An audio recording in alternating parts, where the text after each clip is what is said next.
जल्दी आप मैसेज दीजिए, मैं बंदे को भेजता हूँ आगे सिन्हा स्पोर्ट कंट्रोल को. In one bay, typing booth. Dinesh, my friend. Oh, Dinesh. Okay. Sinha Sport Control, this is a message from Jalveer that all crew are safe. They are in Foxhole and they have a huge fire in the engine room. Communication regarding your vessel.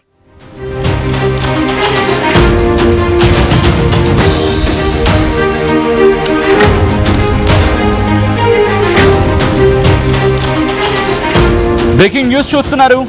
హర్మోజ్లో tension వాతావరణం నెలకొంది. Indian నౌకపై America దాడికి పాల్పడింది. మీరు వింటోంది, నేను అంటోంది అక్షరాల నిజం.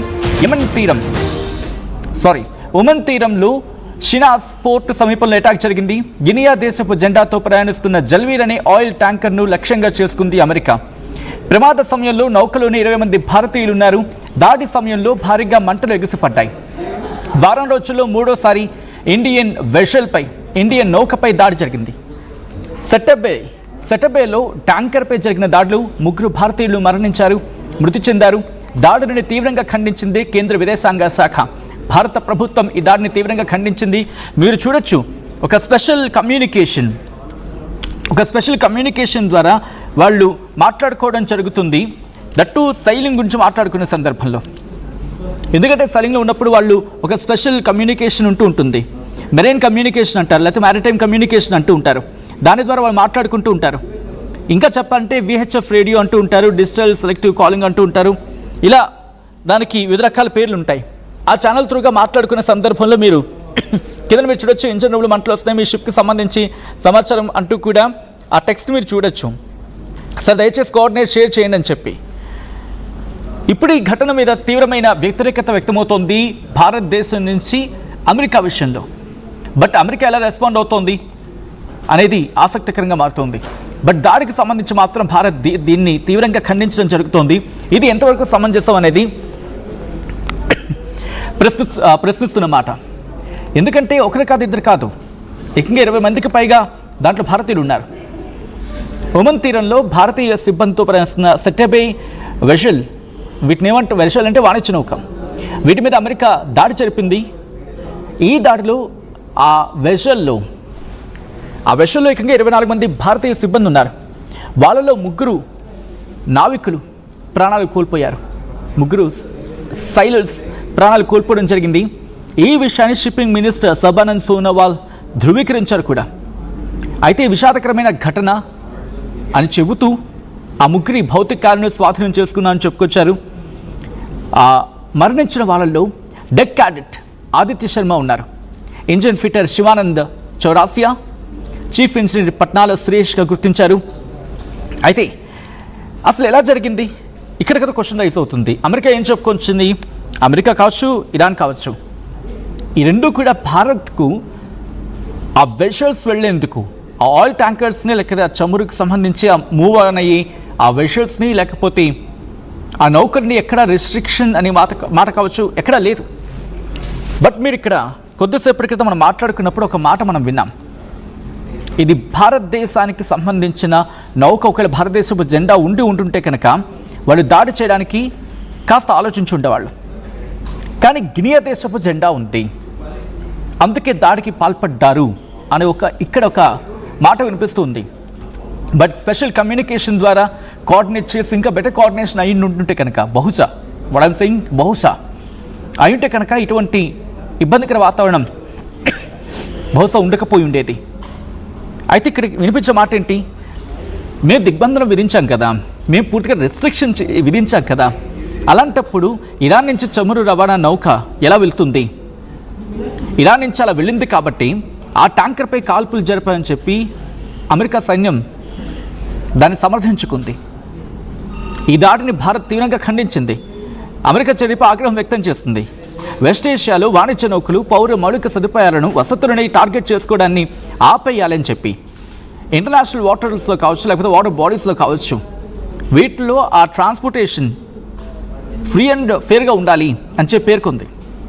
ఇదే అంశం మీద ఢిల్లీలో అమెరికా దౌత్యాధికారి, యుఎస్ అంబాసిడర్ అంటూ ఉంటారు కదా, జేసన్ మీక్స్ని పిలిపించి సమన్స్ జారీ చేసింది. పిలిపించడం కాదు, సమన్స్ జారీ చేసింది. 24 మంది భారతీయులున్న మ్యారివెక్స్ నౌకపై ఒమన్ తీరంలో అమెరికా నౌకాదళం 3 రోజుల కిందట దాడి పాల్పడింది. ఇదిలా ఉంటే ఇండియాకి సంబంధించి ఇండియన్స్ మీద ఇంకో నౌక దాడికి పాల్పడడం ప్రస్తుతం ఆందోళనకరంగా ఉంది. ఒమన్ తీరంలో ఆ నౌకపై అమెరికా మిలిటరీ దాడికి పాల్పడడం ఆ ఘటనకు ఆ గ్రావిటీని చెప్తూ ఉంది. వారం రోజుల వ్యవధిలో, ఐఎమ్ రిపీటింగ్ అండ్ రీటరేటింగ్, వారం రోజుల వ్యవధిలో భారతీయ సిబ్బంది ఉన్న నౌకలను అమెరికా టార్గెట్ చేయడం ఇప్పుడు ఆందోళన కలిగిస్తుంది. దీంతో భారత్ ఎంబసీ, ఒమన్లోని భారత్ ఎంబసీ ఇప్పుడు రియాక్ట్ అయింది. ఒమన్లోని షినాజ్ పోర్ట్ దగ్గర నౌక మీద దాడి జరిగిందని చెప్తూనే పరిస్థితి అక్కడ అన్సర్టనిటీ కొనసాగుతోందని చెప్పుకొచ్చింది. లోకల్ ఆఫీషియల్స్తో మేము కోఆర్డినేట్ చేస్తున్నాం, దీని పేరు జలవీర్ అని చెప్పుకొచ్చింది. కానీ జరుగుతున్న పరిణామాలు చూడండి, ఒకదాని తర్వాత ఒకటి. ఈ ఘటన మీద తీవ్ర ఆగ్రహం వ్యక్తం చేస్తుంది కేంద్ర ప్రభుత్వం. బట్ రైట్ కొద్దిసేపటి క్రితం ఇటు కేంద్ర విదేశాంగ మంత్రి, కేంద్ర విదేశాంగ శాఖ రణ్ధీర్ జైస్వాల్ కూడా రియాక్ట్ అయ్యారు. ఈ ఘటనను తీవ్రంగా ఖండించారంటూ చెప్పుకొచ్చారు. ఈ ఘటన అన్ఫార్చునేట్ అంటూ కూడా చెప్పుకొస్తూనే అన్ఫార్చునేట్లీ 3 భారతీయులను కోల్పోయాం. ఇప్పటికే యుఎస్ సిడిఏ వాళ్ళకి సమన్స్ జారీ చేశామని చెప్పి minister of external affairs spokes person Randhir Jaiswal కూడా కొద్దిసేపటి క్రితం రియాక్ట్ అయ్యారు. America should answer for this. ఎందుకంటే మీరు కొట్టుకు చావండి, అక్కడ మీకు బుద్ధి లేదు. ప్రపంచాన్ని సంకనాకించేస్తున్నారు. బహుశా ఈ పదం మీకు కాస్త కఠినంగా అనిపించవచ్చు కాక, ప్రపంచాన్ని మొత్తం ఇంతలా పీక్కు తింటూ ఉంటే ఇజ్రాయెల్నే కంట్రోల్ చేయలేని వాళ్ళు మీరు ప్రపంచాన్ని ఏం కంట్రోల్ చేస్తారయ్యా? ఈరోజు ప్రపంచం తలకిందులైపోతుంది. ఇన్ఫ్లేషన్ చచ్చిపోతూ ఉంది. ఇన్ఫ్లేషన్ ఎక్కడికో చేరుకుంటూ ఉంది. ద్రవ్యోల్బణం పేదవాడి బ్రతుకుని నాశనం చేసేలా తయారవుతుంది. ఇన్ఫ్లేషన్ అంటే నవ్వుతున్నాడు ఆ పెద్ద మనిషి. అంత హాస్యాస్పదం అయిపోయింది ఆయనకి. పేదవాడి బతుకంటే అంత హాస్యాస్పదం అయిపోయింది. మీకు రష్యా అంటే పడదు, చైనా అంటే పడదు. ప్రపంచంలో ఏ దేశం మీకు పడుతుంది? అమెరికా తనకు తాను ఏమనుకుంటూ ఉంది? ప్రపంచం అంతా ఒకవైపు, మీరు ఒకవైపు ఉందాం అనుకుంటోందా? ప్రపంచం అంతా ఉగ్రవాదులుగా చూపించి మీరేదో సాధారణ పౌరుడుగా చూద్దాం అనుకుంటోందా? అదే ప్రపంచం అంతా ఉగ్రవాదులా తయారైతే మీ పరిస్థితి ఏంటో ఆలోచించండి ఒకసారి. మీకు తెలుసు ఎవరు ఎక్కడ ఎలా ఉన్నారో అన్నీ తెలుసు. మీకు ఉగ్రవాదుల పేరుతో హెజ్బుల్లాని టార్గెట్ చేయడం తెలుసు. ఉగ్రవాదం పేరుతో హమాస్ని టార్గెట్ చేయడం తెలుసు. ఉగ్రవాదం పేరుతో హౌతుని టార్గెట్ చేయడం తెలుసు. కొండల్లో గుట్టల్లో దాక్కున్న వాడి ఇంచు కదలికలు మీకు తెలుసు. అలాంటిది విషయంలో ఎవరున్నారు మీకు తెలీదా? ప్రపంచం నమ్మయ్యాలా? అంత హీనంగా ఉందా మీ వ్యవస్థ? America should cross check itself once again. తనకి తాను పునః పరిశీలన చేసుకోవాలి, ఆత్మ పరిశీలన చేసుకోవాలి. ఈరోజు భారతీయులని